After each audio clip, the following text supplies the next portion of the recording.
Bonjour, dans cette vidéo, on essaie de comprendre pourquoi prendre des notes de façon physique avec un stylo et un papier semble être plus pertinent que de prendre des notes sur un ordinateur.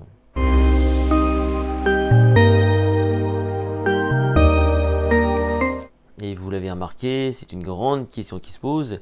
Est-ce que nos étudiants, nos jeunes aujourd'hui qui prennent des notes sur un ordinateur, souvent c'est ce qu'on voit, eh bien est-ce qu'ils arrivent à encoder aussi bien que lorsqu'on prend des notes sur du papier? Ce qu'on fait nous souvent sur du papier, enfin nous, je parle des gens de mon âge par exemple.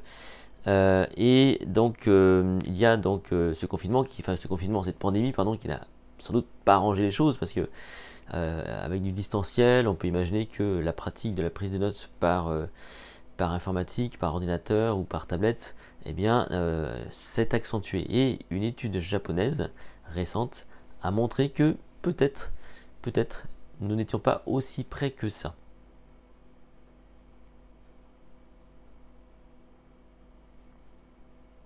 Alors c'est une étude qui a donc été faite au Japon sur 48 volontaires de 18 à 29 ans.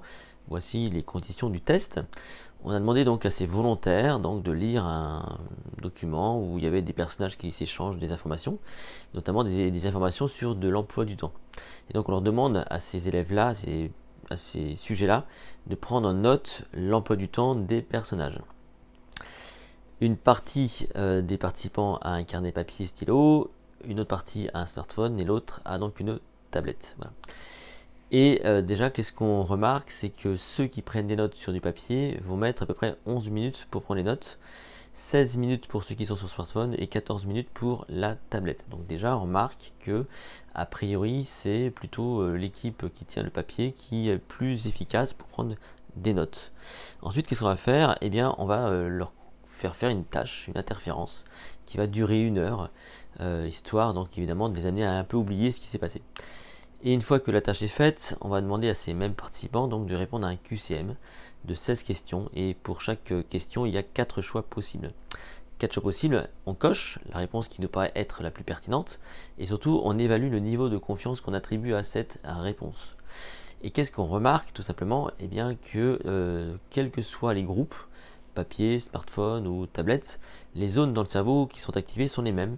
L'hippocampe, etc. Donc tout ça c'est pareil, sauf que le groupe papier, a priori, illumine beaucoup plus ces zones-là, et donc semble les activer de façon plus forte et plus pertinente que les autres prises les personnes qui ont utilisé un smartphone ou une tablette.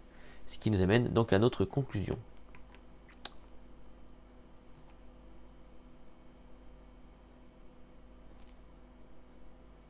Il semblerait donc que la prise de notes papier soit plus pertinente que la prise de notes en numérique. La raison à tout ça, sans doute, même si c'est encore un peu trop tôt pour conclure ça de façon définitive, mais ce qui va peut-être expliquer ça, c'est cette application motrice de la prise de notes qu'on ne retrouve pas forcément sur les tablettes, quoique encore les tablettes on a des stylets, mais c'est surtout ce qu'on appelle le double encodage. Le double encodage, c'est l'art et la manière d'appliquer évidemment deux façons, donc la pensée et la main par exemple, l'écriture et la pensée, pour pouvoir donc encoder efficacement. Donc ce serait ce qui expliquerait donc cette capacité à être plus performant. Alors est-ce que maintenant la prise de notes manuscrite, notamment par des systèmes aujourd'hui de tablettes qui le permettent de faire très bien, est-ce que ça donne de mêmes résultats? Ça, les recherches sont encore en cours. Si cette vidéo vous a plu, n'hésitez pas à la liker, à la partager. Vous pouvez vous abonner à cette chaîne YouTube et me retrouver sur mon site https://lestraitdunonsecret.com où il est question de cognition et de mémoire. On se retrouve très vite dans une toute prochaine vidéo.